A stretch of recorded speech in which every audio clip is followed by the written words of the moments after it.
যার কথা মুয়াজ্জিন মাইক দিয়ে বলে দ্বিতীয় দিন আর তার জন্য সুযোগ হয় না, জীবনের জন্য তাকে আল্লাহ সুবহানাহু ওয়া তাআলার ডাকে সাড়া দিতে হয়, ঠিক কিনা বলে? এই জন্য আল্লাহ বুঝিয়ে দিচ্ছেন, হে বান্দা, দুনিয়ার জমিনের এই হায়াতটা চিরদিনের জন্য নয়, সামান্য সময়। এই সামান্য সময়টাকে যদি একটু কাজে লাগাতে পারো, আল্লাহর নবী সাল্লাল্লাহু আলাইহি ওয়াসাল্লাম বলেন, আদ-দুনিয়া মাজরাতুল আখিরাহ, দুনিয়া হলো আখিরাতের খেতি। ও বন্ধুরা আমার, আল্লাহ যত বড়, আল্লাহর নবীও তত বড়, আল্লাহর নবী যত বড়, তিনার কথাও তত বড়। দুনিয়ার জমিনে যদি কথা বলি আপনাদেরকে রেখে দেই, হয়তো সবার বুঝে আসবে না, সবার মেধা একরকম না। আদ-দুনিয়া মাজরাতুল আখিরাহ, দুনিয়া হলো আখিরাতের খেতি। আমি আপনাদেরকে প্রশ্ন করব, নদী পাড়ি দিয়ে যখন আপনাদের এলাকায় এসেছি, রাস্তার দুপাশে দেখেছি বিভিন্ন রকমের গাছ, ধান গাছ, মোজ গাছ আছে না নাই?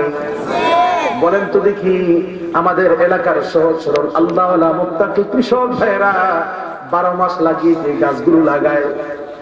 একটা সিজনে 1 মাস কিংবা 15 দিন কষ্ট করে তারপরে পানি দেয়, আস্তে আস্তে করে এগুলো বড় হতে থাকে, ঠিক কিনা বলেন?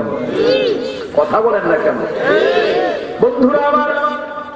এরপরে কৃষক তাকিয়ে তাকিয়ে দেখে 15 দিন হয়ে গেল, 20 দিন হয়ে গেল, 30 দিন হয়ে গেল, মরিচের ফুল এসেছে, এবার পানি দেওয়া শুরু করো। এরপরে যখন মরিচ হয়, এবার একটা মেডিসিন দাও যেন পোকায় নষ্ট না করতে পারে। ও আমার ভাই, তারপরে বলে পেকে গেছে, এবার সুন্দর করে বাড়িতে আনতে হবে। এমন হয় কি হয় না? বন্ধুরা আমার, ভালো করে বুঝবেন, 1 মাস কষ্ট করার পরে যখন ফলবতী হয়, ফসল কাটার সময় হয়, সুন্দর করে বাড়িতে আনে। 1-2 মাস কষ্ট করার পরে সারাটা বছরের বাকি 9টা মাস আরামে জীবন যাপন করে, ঠিক কিনা বলে? 1-2 মাস কষ্ট করার ফলে যদি 1 বছর শান্তি পাওয়া যায়, এই দুনিয়ার হায়াতটাকে যদি সুন্দর করে আল্লাহর হুকুম রাসূলের তরিকা অনুযায়ী কাটানো যায়, রে বাবা, যেই জীবনের শুরু আছে আর কোনদিন শেষ হবে না। ওই দুনিয়াও আল্লাহ সুবহানাহু ওয়া তাআলা কোরআনুল কারীমে বলেন, তোমাদেরকে জান্নাতে প্রবেশ করিয়ে দেব, সেখান থেকে শান্তির আর শেষ হবে না। ও আমার ভাই, কৃষক যেভাবে তাকিয়ে থাকে, ভালো করে বুঝবেন, কৃষক যেখানে যেভাবে তাকিয়ে থাকে, কৃষক যেভাবে তাকিয়ে থাকে ক্ষেতের দিকে, ফসলের দিকে, আমার ক্ষেতের ফসলটা মাশাআল্লাহ এখন একটু ফুলবতী হয়েছে, একটু মেডিসিন দেয়, মেডিসিনের উপরে আবার তাকিয়ে থাকে, একটু ফুল দেয়, ফুল হয়। প্রত্যেকটি মিসাল হবে এমন, তার সাথে একটু উদাহরণ থাকবে ইনশাআল্লাহ। বয়ান বুঝবেন না কেন? কোরআন থেকে আলোচনা করবো, বাইরে যাব না। বলেন আলহামদুলিল্লাহ। আরো গিয়ে হযরত উপস্থিত হয়ে গেছে, আরো ভালো লাগতেছে। আলেম ওলামা যখন কাছে পাশে থাকে, দিলটা ভরে যায়, কোরআনের নিসবতে কোরআন তাজা হয়ে যায়। বলেন আলহামদুলিল্লাহ। বন্ধুরা আমার, ভালো করে বুঝবেন, কৃষক ক্ষেতের দিকে তাকিয়ে থাকে, কৃষক দেখে আমার ক্ষেতের কি অবস্থা। আস্তে করে যখন চারাটা একটু বড় হয়, আস্তে করে ক্ষেতের মধ্যে নিয়ে একটু পানি দেয়। গাছ যখন তাজা হয়, ফুলবতী হয়, এবার একটু মেডিসিন দেয় যেন ফুল ঝরে না যায়। এরপর আর একটু মেডিসিন দেয়, এবার ফলটা যেন মজবুত হয়।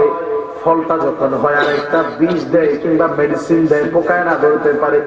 শেষ পর্যন্ত তার জীবনের সব লক্ষ্য উদ্দেশ্য একত্রিত করে যে এই গাছটাকে লাগিয়েছি, অবশ্যই গাছ থেকে 100 ফায়দা নেব, 100 ফায়দা নেব।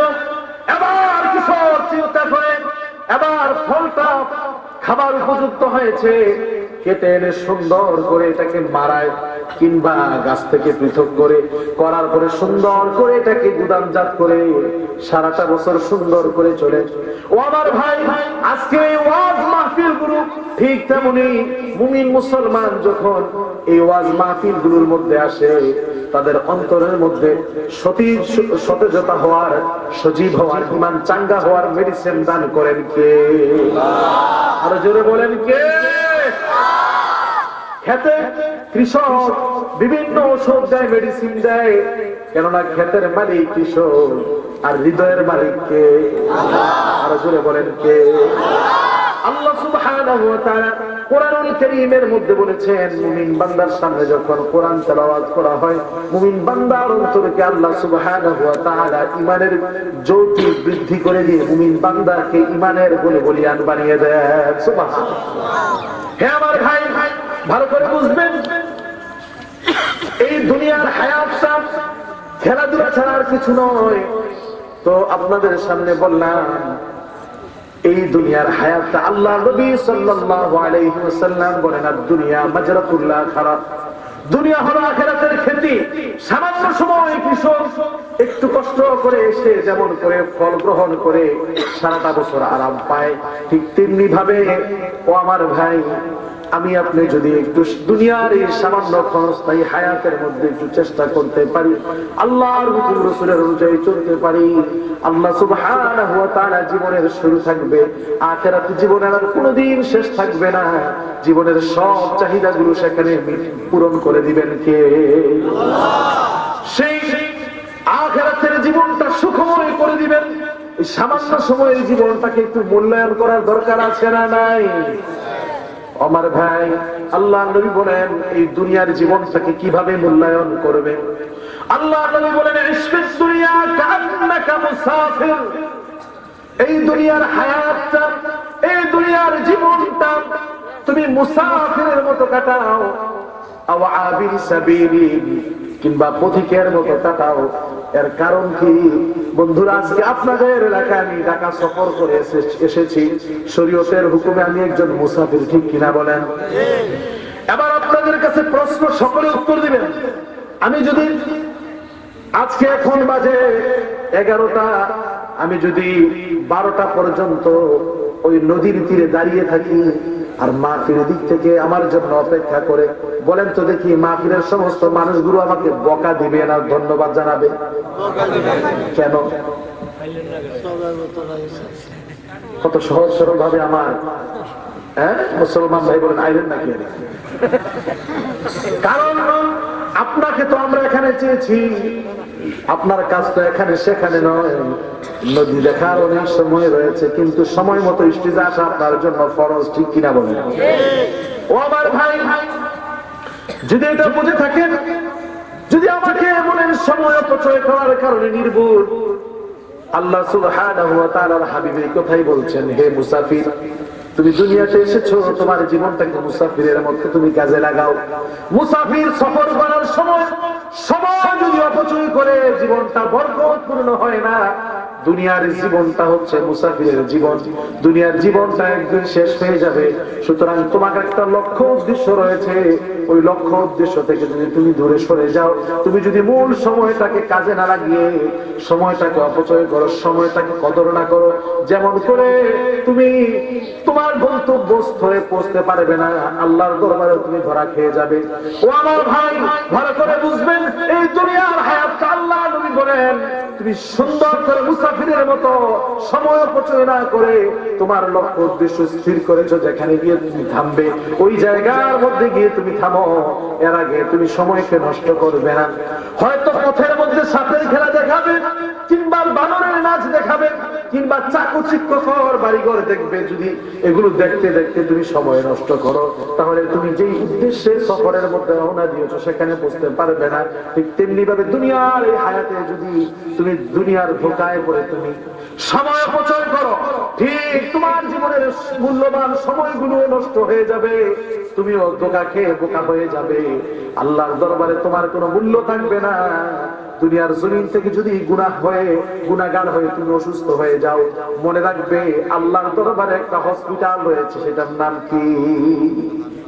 সেটার নাম কি? ওই জাহান্নামে তোমাদেরকে নিয়ে জ্বালাই করা হবে। যদি তুমি ঈমান নিয়ে যেতে পারো, একদিন জান্নাতে যাবে। আর যদি বেঈমান হয়ে মারা যাও, মনে রাখবা সেই দিন আর কোনো উপায় নাই, চিরদিনের জন্য তুমি জাহান্নামী হয়ে যাবে। আমরা জান্নাতি হতে চাই না, জাহান্নামী হতে চাই, বলেন তো দেখি। জান্নাতি না জাহান্নামী? দুনিয়ার এই জমিনের সময়টাকে কাজে লাগানো দরকার আছে না? কার কার দরকার নাই হাতরা ওঠা? মাশাআল্লাহ, সবাই তো বুঝে এলাকায়। মাশাআল্লাহ। বন্ধুরা আমার, তাহলে এই দুনিয়ার সময়টাকে মূল্যায়ন করা দরকার আছে। কৃষক যেমন সামান্য সময় মূল্যায়ন করার মাধ্যমে বাকি 10-11 মাস শান্তি পায়, আমিও 24 ঘন্টাকে আবাদ করার দরকার নাই, কষ্ট করার দরকার নাই। আল্লাহ এই দিন রাত 24টা ঘন্টার মধ্যে মাত্র 1-1.5 ঘন্টা চায়। কয় ঘন্টা? 1-1.5 ঘন্টা চায়। আল্লাহ নবী সাল্লাল্লাহু আলাইহি ওয়াসাল্লাম হাদিস শরীফের মধ্যে বলেছেন, আসসালাতু মিফতাহুল জান্নাহ, নামাজ হচ্ছে জান্নাতের চাবি। নামাজ কিসের চাবি? নামাজ কিসের চাবি? আমরা সবাই বলেছি জান্নাত আমাদের দরকার আছে, ঠিক কিনা বলেন? এবার আমি আপনাদেরকে প্রশ্ন করব, উত্তর দিবেন। নামাজ সবার দরকার আছে না সবার নাই? যদি থেকে থাকে, ও আমার ভাই ভালো করে বুঝবেন, যে নামাজ পড়বে সে জান্নাতি, আর যে নামাজ পড়বে না সে জাহান্নামী। আল্লাহর নবী বলেন, বাইনাল মুসলিমি ওয়াল কাফির তারকুস সালাহ, কাফের এবং মুসলমানের মধ্যে পার্থক্য হলো নামাজ। ও আমার ভাই, নামাজ পড়লে জান্নাতে যাওয়া যাবে, নামাজ না পড়লে জান্নাতে যাওয়া যাবে না। আর আল্লাহর নবী বলেন, আমি বলি না, আল্লাহর নবী বলেন, মুসলমান এবং কাফেরের মধ্যে পার্থক্য হলো নামাজ পড়া এবং না পড়া। আপনাদের এলাকায় বাজারঘাট আছে না নাই? যদি বাজারঘাট থাকে, সেই জায়গায় কি শুধু মুসলমানের দোকান না, কয়েকটা হিন্দুদেরও আছে? কথা বলেন, আছে না নাই? তাহলে হিন্দুর নাম শ্যামল, মুসলমানের নাম হচ্ছে আব্দুল্লাহ। যখন মুয়াজ্জিন আল্লাহ সুবহানাহু ওয়া তাআলার খলিফা হয়ে ডাকবেন, আল্লাহু আকবার, আল্লাহু আকবার, হাইয়া আলাস সালাত,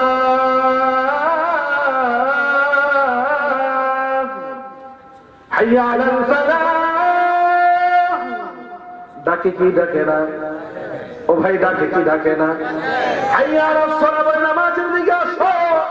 হাইয়া আলাল ফালাহ বলে কল্যাণের দিকে, সফলতার দিকে আসো। তাহলে বুঝে রাখবেন, আল্লাহর হাবিব বলেন, মুসলমান এবং কাফেরের মধ্যে পার্থক্য হচ্ছে নামাজ। মুসলমান নামাজ পড়বে, কাফের নামাজ ছাড়বে। নামাজের আযান দিলে যদি শ্যামল দোকান বন্ধ না করে, শ্যামল বন্ধ না করো, সে কাফের, সে মুশরিক, সে হিন্দু। যদি তার দেখা দেখি আব্দুল্লাহ দোকান বন্ধ না করে, এবার ভালো করে প্রশ্নের উত্তর দিবেন, মুসলিম শ্যামলের মধ্যে আর আব্দুল্লাহর মধ্যে কোনো পার্থক্য আছে নাকি? আছে না? নামের পরিবর্তন, নাম দিয়ে বোঝা যায় মুসলমান আর কাফের, কিন্তু কাজে বোঝা যায় না। আল্লাহর নবী সাল্লাল্লাহু আলাইহি ওয়াসাল্লাম বলেন, এই আল্লাহ নবীর হাদিস অনুযায়ী আব্দুল্লাহ যেন শ্যামলের মতো কাফের হয়ে গেল। ঠিক কি না বলেন? ও আমার ভাই, আমি আপনাদেরকে একটা প্রশ্ন করব, সকলে উত্তর দিবেন। আল্লাহ নবীর হাদিস অনুযায়ী আব্দুল্লাহকেও এখন আমরা শ্যামল দেখতেছি। ওই আব্দুল্লাহ যদি সামান্য সময় সাঁতারটা টান দিয়ে বন্ধ করে নামাজ কায়েম করে, রিজিকের মাঝে বরকত দিবেন কে? সুতরাং নামাজের পিছনে বরকতের সম্পর্ক। কেউ যদি নামাজ না পড়ে, জীবনের মধ্যে বরকত আসবে না। ও ভাই, এই তামাম দুনিয়ার মালিককে এক সমস্যার চিৎকার দিয়ে বলেন, আল্লাহ। রিজিকের মালিককে যদি আল্লাহ হয়ে থাকে, আজকে থেকে নিয়ত করতে পারি, হুজুর জীবনে আর কোনদিন নামাজ কাজা কাফারা করবো, কাজা করবো না। আছে এমন? হাতরা উঠান, নারে তাকবীর, নারে তাকবীর। আল্লাহ কবুল করেন, বলেন আমিন। বন্ধুরা আমার, আমি আরেকটা প্রশ্ন করব, নামাজ যদি জান্নাতের চাবি হয়, এখন কথা হলো হুজুর, নামাজ তো জান্নাতের চাবি, আমাদের মধ্যে তো অনেকে ঈমান এনেছে। আল্লাহ নবী সাল্লাল্লাহু আলাইহি ওয়াসাল্লাম বলেছেন, মুমিন মুসলমান জান্নাতে যাবে, কিন্তু আব্দুল্লাহ নামাজি না হওয়ার কারণে জান্নাতে যেতে পারবে না। এর কারণ কি? বন্ধুরা আমার, হাদিস শরীফে আল্লাহর নবী বলেছেন, নামাজ জান্নাতের চাবি। ওই শ্যামল, ওই আব্দুল্লাহ কিন্তু মাদ্রাসাও দান করত, মসজিদেও দান করত, দারিদ্র বিমোচনের পিছনে ছিল, মানুষের সাথে সুন্দর ব্যবহার করত। কিন্তু আব্দুল্লাহ জান্নাত পাবে না কেন? কারণ আব্দুল্লাহর একটা ভুল রয়ে গেছে। আব্দুল্লাহর জন্য কিন্তু ঈমান আনার কারণে আল্লাহ সুবহানাহু ওয়া তাআলা জান্নাতে বাড়ি বানিয়েছেন। ওই বাড়িটা সুন্দর হবে। ও আব্দুল্লাহ, তুমি ভালো করে বুঝে নাও, কেন তুমি জান্নাতে যেতে পারবে না? বাড়িটা এত সুন্দর, আপনি একটা বাড়ি বানিয়েছেন, আপনার খাদেমকে বললেন, হে খাদেম, আসো আমার সাথে, আমি 10 তলা একটা বাড়ি বানিয়েছি, ওই বাড়িতে প্রবেশ করব। এবার বাড়ির সামনে গিয়ে যদি আপনি ঢুকতে না পারেন, ও আমার ভাই, যদি খাদেমকে বলেন, ও আমার চাকর, ও আমার কর্মচারী, ও আমার খাদেম, চাবিটা দাও, আর যদি কথা বলে চাবি তো আপনার কাছে, আর আপনার যদি মনে হয় হায় রে, চাবি তো আমি হারিয়ে ফেলেছি গান পাড়ি দেওয়ার সময়, বলেন তো দেখি, এটা বুদ্ধিমানের কাজ হবে না নির্বোধের কাজ হবে? সচেতন না অসচেতন?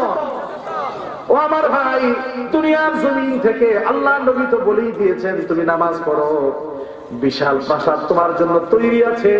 দুনিয়ার জমিন থেকে যেন গান পাড়ি দেওয়ার মতো পারে চলে গেলাম, কিন্তু নামাজ নিলাম না, যে কারণে আব্দুল্লাহ চাবি এপারে ফেলে দেওয়ার কারণে জান্নাতে ঢুকতে পারে নাই, বাড়িতে ঢুকতে পারে নাই।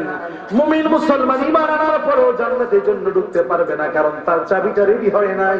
যদি চাবিটা রেডি হয়ে যায়, তাহলে সে সোজা আরামে জান্নাতে ঢুকবে। ও আমার ভাই, যদি ওই জায়গার মধ্যে গিয়ে আমার ভাই বাড়িতে ঢোকার জন্য তারা বন্ধু চাবি না পায়, এখন কি করবে? চাবি বানাবে, ঠিক কিনা বলেন? লোক ভাড়া করে আনবে। কিন্তু আমার ভাই, আমার আপনার পরকালে কিন্তু চাবি বানানোর কোনো মানুষ থাকবে না, আমাদের কি বানাতে হবে? সে জায়গায় আল্লাহ নামাজ না পড়ার কারণে শাস্তি দিবেন, ওই শাস্তি বুক করে আমাকে আপনাকে যেতে হবে। আর যদি একবারে বেনামাজি হই, নামাজি না পড়ি, ঈমান নসিব হবে না। ভালো করে মনে রাখবেন, আজ থেকে আমরা ওয়াদাবদ্ধ হই, হুজুর ইনশাআল্লাহ নামাজ পড়বো, তবে নামাজটা কি মানুষকে দেখানোর জন্য পড়বো না, আল্লাহকে রাজি খুশি করার জন্য। কিন্তু বাংলাদেশে কিছু দেখাই না নামাজি আছে না, না, ওই নামাজিদের নাম আমি নাম দিয়েছি শুক্র আলী। ওই নামাজিদের মুসল্লিদের নাম কি? শুক্র আলী, কিংবা সিজন আলী, কিংবা বরাত আলী, কিংবা কদর আলী, আছে না নাই? আপনাদের এলাকায় নাই, সবাই নামাজি, ঠিক কিনা? আছে। ও আমার ভাই, ভালো করে বুঝবেন, শুক্রবারে কিছু মানুষ দেখা যায় মুসল্লিদেরকে জুতা দিয়ে 2 সাইড দিয়ে পিটতে পিটতে গিয়ে সামনের কাতারে দাঁড়ায়, আছে না নাই? ও আমার ভাই, তুমি আল্লাহর ঘরের মেহমানদেরকে পৃথিবীর সামনে গেলা, মনে রাখবা তোমার এই নামাজ দিয়ে কোনো কাজ হবে না। যদি নামাজ কাজেরই হয়, তাহলে দেখবা শুক্রবারে এক শ্রেণীর মানুষ আছে, ওই মানুষগুলো 5 ওয়াক্ত নামাজে যেভাবে আযানের সাথে সাথে আছে, জুমার দিনে তার চেয়ে বেশি আগে আছে, ঠিক কিনা বলেন? কিন্তু সিজন আলী আর শুক্র আলী, বরাত আলী, তাদেরকে দেখা যায় সিজনে শুক্রবারে নামাজের সবার পরে আসে আর আগে বসতে চায়, আর মানুষ কিছু বলতে পারে না, নাক ছিটকায় আর করে, তার মতো মানুষ না আসার দরকার ছিল, ঠিক কিনা বলে? ও আমার ভাই, তাহলে নামাজ যদি পড়ি, কাকে খুশি করার জন্য পড়বো? জোরে বলেন, কাকে? আমরা বাস্তবিক পক্ষে একটা প্রশ্ন করব, উত্তর দিবেন। আমরা মানি বেশি আল্লাহকে না ডাক্তারকে? সত্য কথা বলবেন, আল্লাহকে না ডাক্তারকে? আর ঈমান তো আছে আল্লাহর উপরে, তো মানি কাকে বেশি? মিথ্যা কথা বলেন না। আমি তো দেখি আমার মুসল্লিদের মধ্যে ডাক্তারকে বেশি মানে, আপনাদের এলাকা আল্লাহকে বেশি মানে। মাশাআল্লাহ, 5 ওয়াক্ত সবাই নামাজে, ঠিক কিনা বলেন? বুঝেন নাই? ও আমার ভাই, ডাক্তার বলে সকালে একটা ওষুধ ট্যাবলেট, বিকালে একটা ট্যাবলেট, রাত্রে একটা ট্যাবলেট, আর আমার আল্লাহ বলে দৈনিক 5 ওয়াক্ত নামাজ হবে। বন্ধুরা আমার, সাপ্তাহিক মুসল্লি যারা, ওই ভাইয়েরা সপ্তাহে একবার হাজিরা দিয়ে আসে, আর নামাজের কাজা কাফারার খবর নাই। কিন্তু ডাক্তার বলছে 1 ওয়াক্ত যদি ট্যাবলেট বাদ পড়ে, এরপরে রক্ত কাজা কাফারাও আদায় করে, আছে না? আবার মানি বেশি কাকে বলেন? ডাক্তার। কিন্তু ঈমান আছে কার উপরে? যে ব্যক্তি আল্লাহকে মানবে, তার তার জীবনটা সহজ হবে। আর যে ব্যক্তি ডাক্তারকে মানবে তার জীবনটা বড় কঠিন হবে। আল্লাহকে মানা সহজ না ডাক্তারকে মানা সহজ? হয়তো আপনারা কেউ কেউ বলবেন ডাক্তারকে কেন স্থল মেধাবী, এটাই হবে, এটাই কথা হওয়ার কথা, এটাই বলার কথা, কিন্তু প্রকৃত পক্ষে আল্লাহকে মানা সহজ। উদাহরণ দিচ্ছি, দেখবেন আল্লাহ বলছেন দৈনিক 5 ওয়াক্ত নামাজ পড়বে। তোমার নামাজ এত বড় বিশাল একটি দেহের জন্য উপকারী বস্তু। 5 ওয়াক্ত যে নামাজ পড়বে, তোমার বডিটা আমি আল্লাহ এমন কুদরতি শক্তি দিয়ে বানিয়েছি, শরীরের মধ্যে রগ রেশা আছে না নাই, মাংস পেশি আছে না নাই। দৈনিক যে ব্যক্তি 5 ওয়াক্ত নামাজ পড়বে, আল্লাহ সুবহানাহু ওয়া তাআলা নামাজের বদলতে তার শরীরের রক্ত, তার শরীরের মাংসপেশিগুলোকে তাজা রাখবেন। ওই ব্যক্তি সাধারণত কোনো অসুস্থ হবে না। যখন অসুস্থ হবে তার গুনাহগুলো মাফ করে দিবেন কে? সারা বছর নামাজের খবর নাই, বৃদ্ধকালে এসে কিংবা বয়স 40, এবার ডাক্তারের কাছে যাওয়ার পরে কয় আর না, অনেক ঘুমাইছেন, এখন আর ফজরের পরেও না আগেও না ঘুম নাই, রাতের 3টা থেকে দূর পারা লাগবে, এমন আছে না? না, ও আমার ভাই, এক শ্রেণীর মানুষ আল্লাহ বলছেন ফজরে উঠো, ডাক্তার বলছেন ফজরে না, আরো আগে উঠো। এবার চিন্তা করে যদি আজীবন ফজরে উঠতাম তাহলে আসলে ভালো হতো, একভাবে উঠতাম, শরীরটা নিয়ন্ত্রণ সুস্থ রাখতেন কে? কিন্তু ফজর নামাজ পড়ে নাই, আজীবন ঘুমাইছে, শুক্রানি হয়েছে, এবার জীবনের শেষ দিকে এসে ডায়াবেটিস ধরা দিচ্ছে। এবার ডাক্তার বলে আর ঘুমানো যাবে না, 3টার দিকে ওঠো, এমন ভাবে দৌড় দিবা, এবার নাতি দেখে হাসে, দাদার কি হইল? আছে না নাই? মনে হয় দাদা এমন দৌড়ায়, যেই দৌড় শেষ হলো বাংলাদেশের বর্ডার পারিয়া ভারতে যাইতে হবে এক দৌড়ে, ঠিক কিনা বলে? ও আমার বন্ধু, আল্লাহকে যদি মানি, জীবনের সমস্ত গতিবিধিগুলো, জীবনের সুস্থতা অসুস্থতাগুলো ক্যামেরা করবেন কে? ট্রিটমেন্ট দিবেন কে? আর আল্লাহকে না মেনে যদি 5 ওয়াক্ত নামাজ না পড়ি, তাহলে শরীরে রোগ ব্যাধির অভাব হবে না, দুনিয়াও শান্তি পাওয়া যাবে না, আখিরাতেও তো কোনো কথাই নাই। এই জন্য 5 ওয়াক্ত নামাজ পড়বো তো ইনশাআল্লাহ। আল্লাহকে মানা সহজ না ডাক্তারকে? মানবো বেশি কাকে? ঠিক আছে তো ইনশাআল্লাহ। তাহলে জান্নাত হয়ে যাবে, দুনিয়া থেকে জান্নাতে যাওয়ার জন্য চাবি হয়ে গেল, ঠিক কিনা বলেন? জোরে বলেন ঠিক কি ঠিক না? যদি ঠিক হয়ে থাকে 5 ওয়াক্ত নামাজের মাধ্যমে চাবি ঠিক করবো। আর আল্লাহর নবী সাল্লাল্লাহু আলাইহি ওয়াসাল্লাম বলেন, শোনো, হুমা জান্নাতুকা ওয়া নার, দুনিয়াতে তোমাদের জন্য আমি 2টা দরজা রেখেছি। এই 2টা দরজা হলো এমন, তোমরা দুনিয়াতে ওই 2টা দরজাকে জান্নাতের দরজা বানাবা কিংবা জাহান্নামের দরজা বানাবা। সেই 2টা দরজাকে আপনারা জানেন? আল্লাহর নবী সাল্লাল্লাহু আলাইহি ওয়াসাল্লাম বলেন, যার দুনিয়ার জমিনে বাবা কিংবা মা আছে, ওই বাবা মা হলো দুনিয়ার জমিনের জান্নাত কিংবা জাহান্নাম। এ আমার ভাই, বয়ান দীর্ঘায়িত করবো না, সুন্দর করে মানার নিয়তে, আমলের নিয়তে ইনশাআল্লাহ শুনবো তো। কে কে রাজি আছে একটু হাতরা উঠায় নারে তাকবীর, নারে তাকবীর। আল্লাহ তুমি কবুল করো, বলো আমিন। আর জোরে বলেন আমিন। ও আমার ভাই, আপনাদেরকে বলবো, জান্নাতের চাবি তো আমরা পাইলাম, ঠিক কিনা বলেন? জান্নাতের চাবি পান নাই? পেয়েছেন কি পান নাই? জান্নাতের চাবি হলো নামাজ। ও আমার ভাই, নামাজ কার ইবাদত? জোরে বলেন কার? আল্লাহর ইবাদতের পরে আল্লাহ সুবহানাহু ওয়া তাআলা বলে দিয়েছেন, وَقَضَى رَبُّكَ أَلَّا تَعْبُدُوا إِلَّا إِيَّاهُ وَبِالْوَالِدَيْنِ إِحْسَانًا। আল্লাহ বলছেন তোমাদের জন্য, আল্লাহ সুবহানাহু ওয়া তাআলা বলে দিচ্ছেন, আল্লাহর ইবাদত ছাড়া আর কারো ইবাদত করা যাবে না। আর আল্লাহর ইবাদতের উপরে বাবা মায়ের সঙ্গে ইহসানের আচরণ করতে হবে।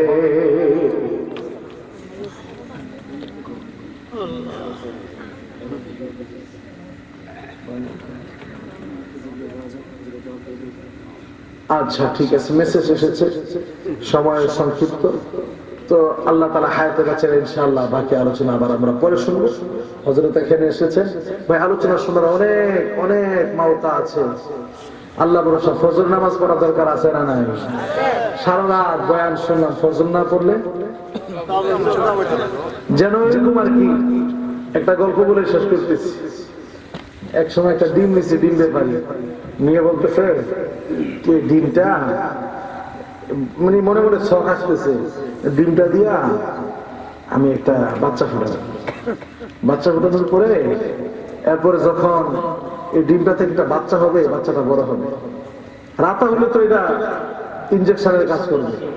আর যদি এটা দেখি হয় আমাদের বাসায়, আরো অনেক বাচ্চা কাচ্চা দিবে। এই বাচ্চা কাচ্চা অনেক বেশি হবে, সবগুলো মিলে ডিম পাবে। ডিম পাড়ার পরে এরপরে ডিম দিয়ে আমি বাজার নিয়ে যাবো, মাথায় নিলাম, নেওয়ার পরে আমি একটা বিয়ে করি, সন্তান রেখে হয়ে বেড়া, তুইও ডিম নে, দুজন মিলে ডিম বিক্রি করতে যাবো। ওই দিক দিয়ে বউ যদি কোনো ক্যাসাল করে বলবো কি, বোঝো না কিছু? এখন যেই জারি দিছে, দেওয়ার পরে ওই মিয়া শুনেন, জারি দেওয়ার পরে খাসি মাথা থেকে পড়ে গেছে, সব কি শেষ, সব কি বয়ান রাত ভর শুনলাম, ফজর করলাম না, অবস্থা হবে আমার। কথা কি বুঝে আসছে? আল্লাহ তৌফিক দিলে ইনশাআল্লাহ আরো মাওকা আসবে, আমরা আলোচনা শুনবো। এখন হযরত আলোচনা করবেন, আমাকে অনুমতি দেওয়া হয়েছে। আল্লাহ সুবহানাহু ওয়া তাআলা আমাদেরকে যা শুনলাম আমল করার তৌফিক দান করেন, বলে আমিন। ওয়া আখিরু দাওয়ানা আলহামদুলিল্লাহি রাব্বিল আলামিন। আসসালামু আলাইকুম ওয়া রাহমাতুল্লাহি ওয়া বারাকাতুহু।